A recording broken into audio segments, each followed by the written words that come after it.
नमस्कार, स्वदेश न्यूज देख रहे हैं आप। मैं हूं आपके साथ ऋषभ सोनी और लेकर आया हूं छत्तीसगढ़ की खास डिबेट, जिसमें आज हम बात करेंगे मंत्रिमंडल विस्तार की, जिसे विपक्ष हाई कोर्ट ले गया है। साय सरकार के मंत्रिमंडल विस्तार का मामला एक बार फिर से हाई कोर्ट में पहुंच गया। अब की बार कांग्रेस ने 11 से मंत्रियों की संख्या 14 किए जाने के खिलाफ याचिका लगाई है, जिस पर आगामी सोमवार को सुनवाई होगी।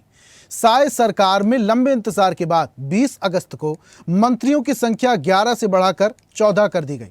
वहीं नए मंत्रियों के तौर पर पहली बार विधायक बने गजेंद्र यादव, गुरु खुशवंत साहिब और राजेश अग्रवाल मंत्री के रूप में शपथ भी ले चुके हैं। ऐसे में याचिका दायर होने से अब एक बार फिर से राजनीतिक गहमागहमी तेज हो चुकी है। इस पूरे मामले पर पहली बार बसदेव चक्रवर्ती ने हाईकोर्ट में जनहित याचिका दायर की थी, जिसमें सामान्य प्रशासन विभाग, मुख्यमंत्री समेत सभी 14 मंत्रियों को पक्षकार बनाया गया। वहीं इस बार कांग्रेस की ओर से पार्टी के संचार प्रमुख सुशील आनंद शुक्ला ने बिलासपुर हाईकोर्ट में याचिका दायर की है। याचिका दायर करने से पहले ही कांग्रेस मंत्रिमंडल विस्तार को लेकर सार्वजनिक रूप से अपनी आपत्ति दर्ज करा चुकी है। इस पूरे मामले को लेकर पूर्व मुख्यमंत्री भूपेश बघेल ने कहा, भारत सरकार और एनडीए की गवर्नमेंट ने ही 15% की व्यवस्था की थी। विधानसभा सीटों के आधार पर 90 का 15% मतलब 13.5, जिससे साफ पता चलता है कि केवल 13 मंत्री ही बनाए जा सकते हैं। यहां नियमों का उल्लंघन किया गया है। तो वहीं कांग्रेस द्वारा बिलासपुर हाईकोर्ट में याचिका दायर करने को लेकर प्रदेश के डिप्टी सीएम अरुण साव ने याचिका को लेकर कहा, मंत्रिमंडल विस्तार पूरी तरह से संवैधानिक है। हरियाणा में भी इससे पहले कई बार ऐसा हो चुका है। कांग्रेस के लोग, जिन्होंने हमेशा से संविधान को, संवैधानिक संस्थाओं, देश की सेना, इसी के साथ चुनाव आयोग को, ईवीएम को भी नहीं छोड़ते हैं, इनके मुंह से अब इस तरह का कोई बातें भी शोभा नहीं देती। 14 मंत्री बनाने का निर्णय पूरी तरह से संवैधानिक है, लेकिन ज्यादा या कम मंत्रियों से जनता को क्या फर्क पड़ता है? क्या व्यवस्थाओं में सुधार आता है या विभागों के बंटवारे से सिर्फ सियासत होती है? आज ऐसे ही सवालों के जवाब खंगालेंगे, लेकिन उससे पहले कुछ बयान सुनिए। भारत सरकार ने और इंडिया गवर्नमेंट ने ही ये व्यवस्था की 15% की। तो 15% मतलब 13.5 हुआ। तो यदि 5 से ऊपर होता तो 14 होता। 5.5 से नीचे 5 तक है तो वो 13 होगा। तो उस नियम का उल्लंघन इन्होंने किया। तो आखिर ये मंत्री कैसे बने, इस मामले को लेकर गए हैं और बिल्कुल संविधान से चलना चाहिए।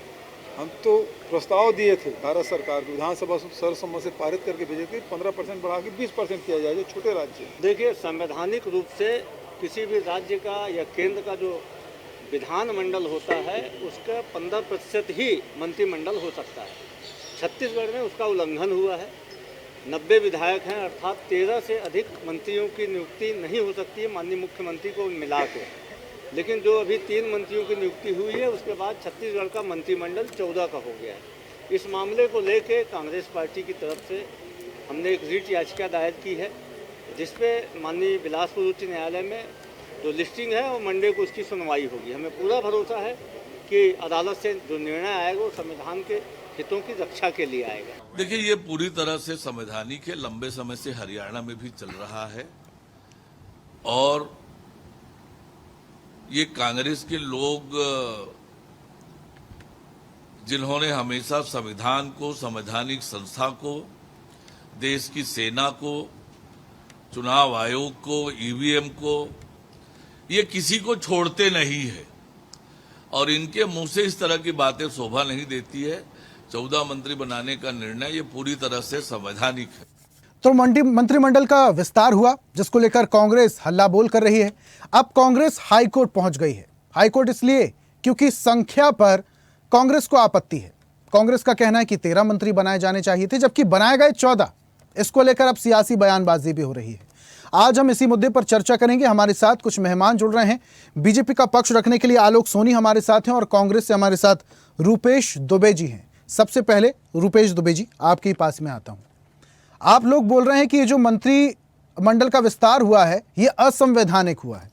जरा इसको स्पष्ट करिए आप लोग। हरियाणा में भी सेम कंसेप्ट था, 90 विधानसभा सीट वहां पर भी थी, 14 मंत्री वहां पर भी बनाए गए।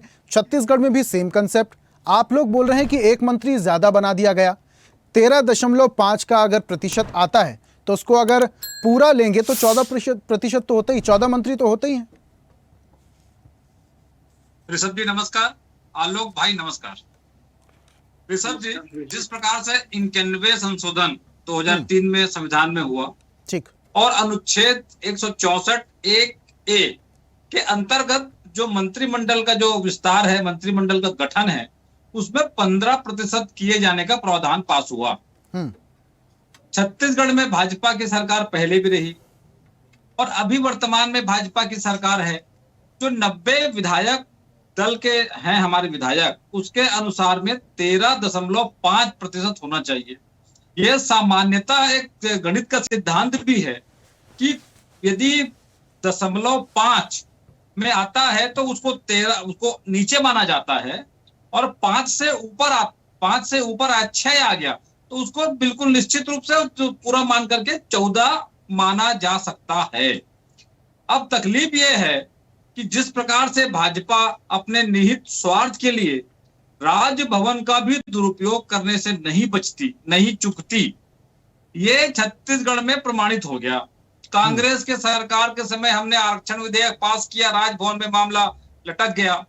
अब जिस प्रकार से मंत्रिमंडल का शपथ ग्रहण हुआ तो निश्चित रूप से अब स्थिति ये बन रही है कि हम न्यायालय गए हैं, बार बार भाजपा के लोग बोलते थे गलत है तो न्यायालय जाओ, कोर्ट जाओ। अब कांग्रेस जब कोर्ट चली गई है तो भाजपाइयों में पूरी तरह से खलबली मची हुई है, अफरा तफरी का माहौल है, और पूरी तरह से ये आपस में भी गुफ्तगू कर रहे हैं, गलत तो नहीं हो गया, गलत तो नहीं हो गया।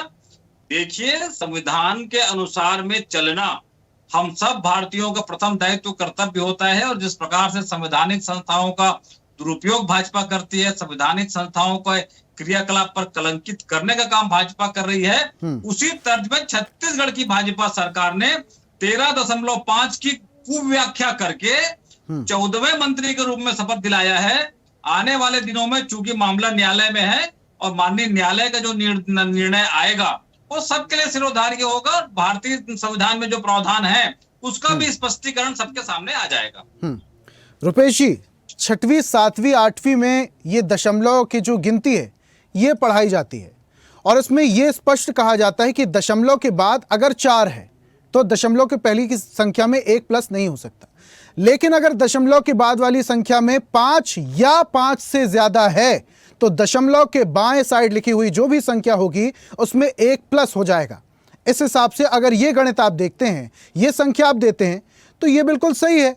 और अगर ये सही भी नहीं है तो कांग्रेस पार्टी से रुपेश जी से मैं ये समझना चाहूंगा, 13 की जगह अगर 14 मंत्री बना भी दिए गए तो दिक्कत क्या है? जितने ज्यादा मंत्री उतने ज्यादा विभागों का बंटवारा, यानी कि उतनी ज्यादा मॉनिटरिंग होगी, उतने ज्यादा मंत्री विभागों को बड़ी बखूबी तरीके से देख पाएंगे।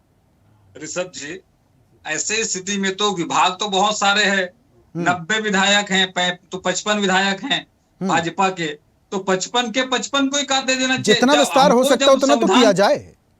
हमको संविधान के अनुसार चलना है। भारत में न्याय व्यवस्था है, भारत में संविधान है, तो हमको सबको भारत के न्याय और भारत के संविधान के अनुसार में चलना है। अपने निहित स्वार्थ के लिए देखिए, भाजपा के मुख्यमंत्री जी का जिस प्रकार से विशेषाधिकार का हनन भाजपा की सरकार, भाजपा के शीर्ष नेतृत्व ने किया। बार बार भाजपा के लोग भी 2 मंत्री कहते थे, लेकिन जब 3 मंत्री का इन्होंने शपथ ग्रहण की बातें सामने आई, इसीलिए यहां तक कि शपथ ग्रहण के पहले भाजपा के प्रदेश अध्यक्ष जी ये स्पष्ट रूप से, मुख्यमंत्री जी भी ये स्पष्ट रूप से कहने से बचते रहे कि 3 मंत्रियों ने शपथ लेंगे। देखिए आगे, देखिए कितने शपथ लेते हैं, आगे देखते हैं क्या होता है। ये बोल करके, बातें कर करके सिर्फ गुमराह करने का काम किया। अब वो तो देखिए मुख्यमंत्री का विशेषाधिकार था, कार्यभार ग्रहण कर लिया है, मुख्यमंत्री के हाथ में था, वो तो विशेषाधिकार उनका था कि वो मंत्रिमंडल विस्तार कब करते हैं। ठीक है, आऊंगा वापस से आपके पास। आलोक जी का मैं रुक कर लेता हूं। आलोक जी, ये गणित के हिसाब से अगर देखा जाए तो 13.5, अब किसी को आधा मंत्री तो नहीं बना सकते, आप लोगों ने सीधा 1 ही बना दिया, 14 मंत्री बना दिए। असंवैधानिक बता रहे हैं रुपेश जी तो इसे। ऋषभ, वैसे तो आपके सभी दर्शकों को, साथी प्रवक्ता जी को मेरा नमस्कार। देखिए, फिलहाल अब ये जो फैसला है में माननीय उच्च न्यायालय के समक्ष है। तो मैं समझता हूं कि हमें जो माननीय उच्च न्यायालय से जो दिशा निर्देश प्राप्त होंगे उसके लिए इंतजार करना चाहिए। और कांग्रेस जिस तरीके से इसे सार्वजनिक एक मुद्दा बना रही है और खुद ही फैसले कर दे रही है, तो ये जो है मैं कहता हूं कहीं ना कहीं माननीय उच्च न्यायालय का अपमान है।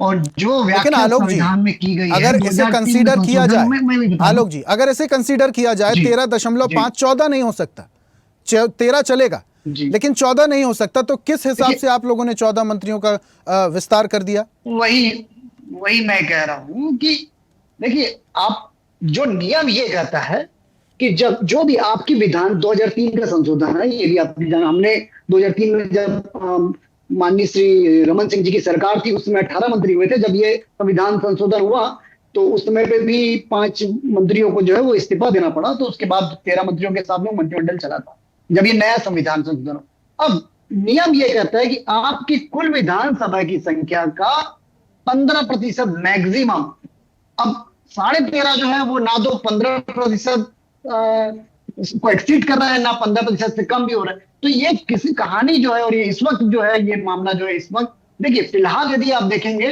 तो ये संवैधानिक लग रही है। लेकिन कई बार ऐसे संवैधानिक जो चेंजेस होते हैं, कोई नियम बनते हैं, उसको कहीं ना कहीं पर में जब उच्च न्यायालय में चुनौती दी जाती है या सर्वोच्च न्यायालय में चुनौती दी जाती है, तो उसका एक अलग दिशा निर्देश जो माननीय उच्च न्यायालय या सर्वोच्च न्यायालय देते हैं, वही एक नया नियम, नया कानून बन जाता है। तो फिलहाल भारतीय जनता पार्टी ने प्रदेश की जनता को हित को ध्यान में रख करके कि जो कार्य है वो बेहतर तरीके से भूपेश बघेल जी तो कहते हैं हमने बोला था कि 15% से 20% कर दीजिए, और अगर इस ओर ध्यान दिया जाए तो आपकी तो ट्रिपल इंजन की सरकार है, इसमें परिवर्तन करना आप लोगों के लिए बहुत माकूल सिद्ध होगा। नहीं, बिल्कुल नहीं। भूपेश बघेल जी ने जो मांग करी थी वो केंद्र सरकार से करी थी। केंद्र सरकार के पास में ऐसा कोई भी फिलहाल जादू की छड़ी जो कहना चाहिए ना कि वो भूपेश बघेल जी ने मांग करी और वो उसकी परमिशन दे दिया जाए, केंद्र सरकार उसको भी संविधान संशोधन के लिए जाती। और भूपेश बघेल जी ने इसलिए मांग करी थी, उन्होंने कहा था कि बहुत सारे जो विधानसभा है जहां पर में कम नंबर्स है विधानसभा में, तो ये तकलीफ होती है मंत्रियों के चयन में, मंत्रिमंडल के विस्तार में और कामकाज में। तो 20% ये विधानसभा से पास होकर के गया था, केवल भूपेश बघेल जी की मांग नहीं थी, विधानसभा, छत्तीसगढ़ की विधानसभा से पास होकर के गया था। इसमें भी यदि कोई संवैधानिक संशोधन होगा तभी जाकर के वो जो मांग है उसे पूरी की जा सकती है, केंद्र के केवल कहने से नहीं होगा, संवैधानिक संशोधन होने के बाद नहीं हो सकता, पहली बात बता दूं। दूसरा, फिलहाल स्थिति ऐसी कि ना आप 15% को यह कह सकते हैं कि वो 13 है, ना ये कहा जा सकता है कि वो 14 है, वो बीच में जो मामला फंसा हुआ है। मैं समझता हूं हमें इस वक्त कोई भी निर्णय जो है अपने मन से नहीं करना चाहिए, और फिलहाल जो माननीय उच्च न्यायालय जो दिशा निर्देश देंगे इसको, ये मामला पूरी तरह से उनके पास में, और कोर्ट का फैसला अगर आपके पक्ष में ना आया, जी आलोक जी, कोर्ट का फैसला अगर आपके पक्ष में ना आया तो कौन से मंत्री इस्तीफा देंगे, जरा ये भी बता दीजिए। देखिए, इसका भी जो फैसला है वो माननीय मुख्यमंत्री जी करेंगे कि कौन सा वो मंत्री होगा जिन्हें पद से हटाया जाएगा। यदि कोर्ट ये फैसला देती है कि ये आपने एक मंत्री एक्सेस बना लिया है उसके लिए, तो उसका भी जो निर्णय वो मुख्यमंत्री जी करेंगे। तो और यदि कोर्ट ये फैसला देती है कि नहीं ये व्यवस्था सही है, तो फिर वो जैसा प्रावधान किया गया है वो जारी रहेगा।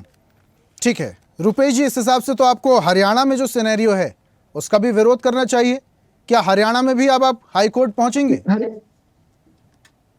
हरियाणा का भी मैं बता दूं, रुपेश जी नहीं बताएंगे, शायद जानकारी ना हो, लेकिन हरियाणा का भी मामला जो है वो उच्च न्यायालय में चल रहा है। वहां पर भी शायद कांग्रेस से कोई और जनहित याचिका दायर की हुई है, और वहां पर भी मामला जो है विचाराधीन है फिलहाल।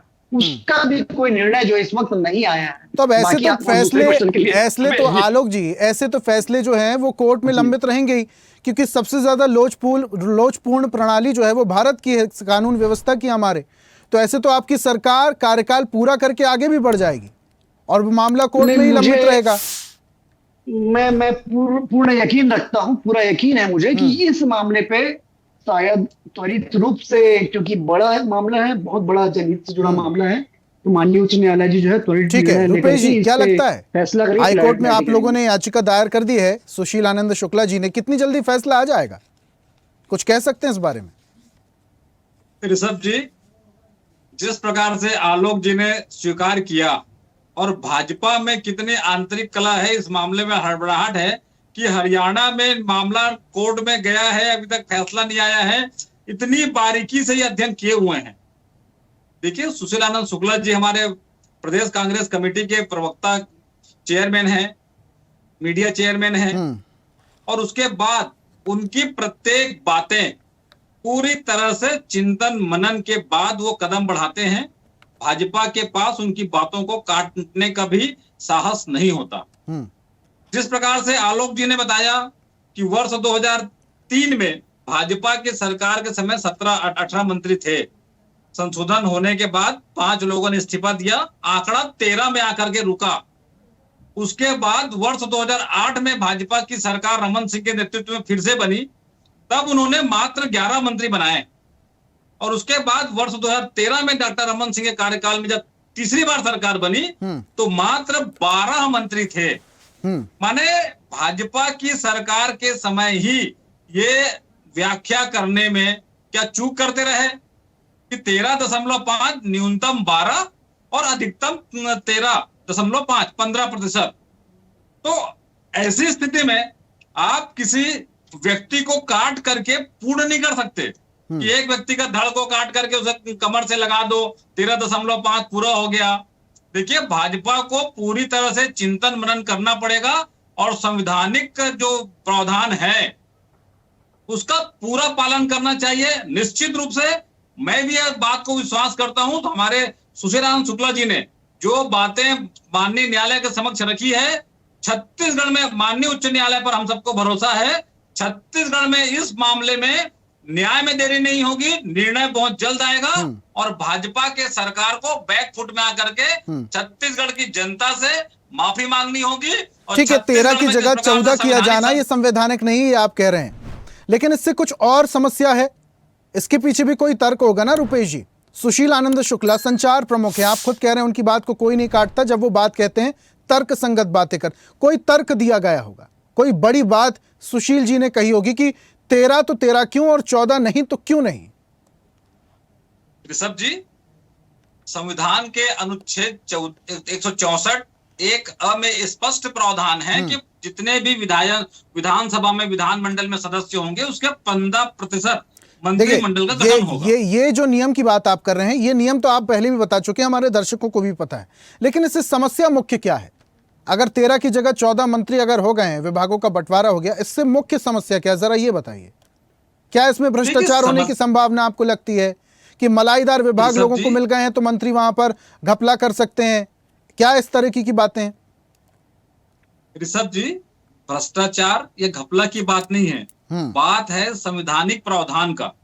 बात है छत्तीसगढ़ में किस प्रकार से संविधान के प्रावधानों का पालन भाजपा कर रही है।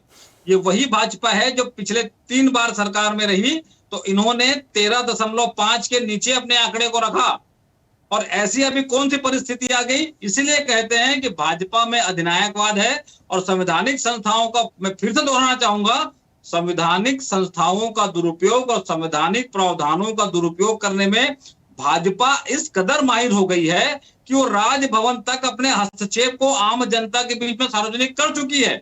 और इसलिए, और चूंकि मैं फिर से कहूंगा, मामला न्यायालय में है, अब न्यायालय में जो निर्णय आएगा उसका हम सबको इंतजार करना होगा। ठीक है आलोक जी, मामला न्यायालय में है और निर्णय का इंतजार तो रुपेश जी भी कर रहे हैं, कांग्रेस भी कर रहे हैं, लेकिन एक बड़ा आरोप, आप लोग संविधान बचाने की बात करते हैं, संविधान को टटोलने की बात करते हैं, जनता तक संवैधानिक बातें करते हैं, पहुंचाने की बातें कोशिश करते हैं। आप लोग खुद ही संविधान को तोड़ रहे हैं, संविधान के नियम को तोड़ मरोड़ कर रहे हैं। देखिए, यही अब जो असली मुद्दा है वो इस वक्त आपने उठाया है कि कांग्रेस के पास अभी जो एक वो बात कर रहे हैं, वो बात कर रहे हैं कि आपने 14 मंत्री बना लिया, आपने जो है संविधान को, तो ये वो कांग्रेस है जिसने कितने बार अनगिनत रूप में संविधान का चीरहरण किया है। ये वो कांग्रेस है संविधान का चीरहरण कांग्रेस ने जनता के हितों के लिए किया है, भाजपा के तरह अपने स्वार्थ पूर्ति के लिए नहीं किया है। आपातकाल जैसी व्यवस्था ला दी जो भारत में जिसकी कोई आवश्यकता नहीं थी। तो ये वही कांग्रेस। तो आप लोग क्या कंपटीशन कर रहे हैं कि उन्होंने ऐसा संविधान तोड़ा तो हम वैसे संविधान तोड़ेंगे? आप क्या कंपटीशन कर रहे हैं? कोई कंपटीशन नहीं, बस यही मेरा कहना है कि यदि आप संवैधानिक व्याख्या कर रहे हैं, आप न्याय प्रणाली पर यकीन रखते हैं, आप भारत के संविधान पे यकीन रखते हैं, तो माननीय उच्च न्यायालय इस पे कोई निर्णय ले, माननीय सर्वोच्च न्यायालय इस पे निर्णय ले, उससे पहले आप निर्णय ना लें। क्योंकि आप जिस व्याख्या की बात कर रहे हैं कि वो 13.5 का जो आंकड़ा है वो ना तो 13 बना रहा है और ना ही वो 14 बना रहा है। तो जब वो मामला बीच में इस वक्त है और संवैधानिक व्यवस्था के तहत जो संविधान में व्याख्या की गई है उसके अनुसार भारतीय जनता पार्टी ने निर्णय लिया है, तो मेरा ये कहना है कि अभी कम से कम इस तरह के प्रोपेगेंडा फैलाने का जो काम जो शुरू से चुनाव से पूर्व से करते आ रहे हैं कि संविधान खतरे में है, संविधान खतरे में है, संविधान, तो ये वो कांग्रेस है जिन्होंने संविधान को कितने बार तोड़ा मरोड़ा और अपने लिए इस्तेमाल किया है। ऐसी कांग्रेस आरोप प्रत्यारोप की जो एक्ट कर रही है और प्रोपेगेंडा फैला रही है, मैं कहता हूं उससे फिलहाल जो है कांग्रेस को दूर रहना चाहिए, प्रोपेगेंडा फैलाने से बचना चाहिए और प्रदेश की जनता को बदलाने से बचना चाहिए, ऐसा मेरा मानना है। रुपेश जी, संविधान की बात आप लोग कर रहे हैं, सबसे ज्यादा संविधान तोड़ने के आरोप आप पर लगते हैं, फिर बीजेपी वाले और आलोक जी फिर इतिहास के पन्ने पलटने लगते हैं, पुरानी बातें याद करने लगते हैं। हालांकि कंपटीशन करने से मना कर रहे हैं, लेकिन आप लोगों ने भी संविधान तोड़े हैं। भाजपा के लोगों को मति भ्रम है, स्मृति भ्रम है। कांग्रेस ने संविधान में संशोधन किया। देखिए शब्दों की वो देखिए आप, ये तोड़ने का चीरहरण करने की बात करते हैं। कांग्रेस ने संविधान में संशोधन ग्राम पंचायत को अधिकार देने के लिए किया, नगरीय निकाय को अधिकार देने के लिए किया, वयस्कों 18 वर्ष के युवाओं को मताधिकार देने के लिए कांग्रेस ने संविधान में संशोधन किया। लेकिन कांग्रेस ने कभी भी अपने राजनीतिक स्वार्थ के लिए संविधान के साथ कभी कांग्रेस ने खिलवाड़ नहीं किया। जिस प्रकार से भाजपा के लोग लगातार आज देखिए, आज अपने जाति संतुलन को व्यवस्थित करने के लिए और जिस प्रकार से बार बार ये बातें आती है कि सरगुजा क्षेत्र से मंत्री बनाया गया, वहां जिस प्रकार से वनों की कटौती हो रही है, वनों की कटाई हो रही है और पूरी तरह से पर्यावरण को तहस नहस किया जा रहा है, इस प्रकार के कांग्रेस ने कभी कृत्य नहीं किया। देखिए मैं फिर से कहना चाहूंगा और बार बार कांग्रेस इस बात को करती है, आने वाले दिनों में बात सामने भी होगा। आप सत्ता में हैं, सत्ता के मध्य में हैं, आप किसी संवैधानिक संस्था को प्रभाव करके आप उसके निर्णय पे कर सकते हैं, लेकिन आप संविधान को जिस प्रकार से तोड़ने मरोड़ने का काम कर रहे हैं और बार बार कांग्रेस इन बातों को लेकर के आम जनता के बीच जा रही है, आने वाले दिनों में आम जनता आप लोगों को मुंह तोड़ जवाब देगी। और जिस प्रकार ठीक है, वो तो वक्त बताएगा रुपेश जी, क्योंकि ट्रिपल इंजन की सरकार बीजेपी की है, आप लोग कहीं ना कहीं चूक गए जनता तक मैसेज पहुंचाने में अपना। आखिरी कमेंट आलोक जी, जल्दी से 20 सेकंड। देखिए, जिस संविधान निर्माता डॉक्टर भीमराव अंबेडकर जी को कांग्रेस ने बिल्कुल अपनी पार्टी से लोकसभा से बाहर का रास्ता दिखाया और जिस संविधान का निर्माण उन्होंने किया था, आज कितने बार संविधान में संशोधन कांग्रेस कर चुकी है, ऐसी कांग्रेस से संविधान की जो रक्षा की बातें हैं वो शोभा नहीं देती है।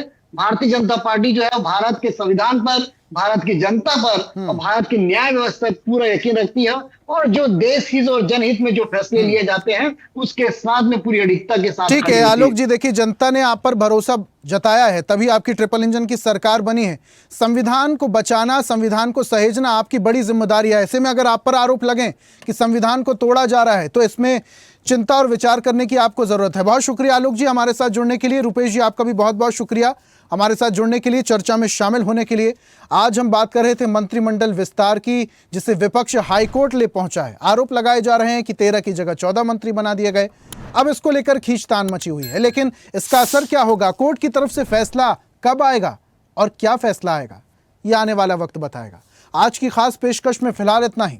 देखते रहिए स्वदेश न्यूज, सबसे पहले देश। और ऐसी ही ताजा खबरों के लिए लाइक, फॉलो और यूट्यूब पर सब्सक्राइब कर बेल आइकन जरूर दबाइए और हर अपडेट के लिए विजिट कीजिए स्वदेशलाइव.com।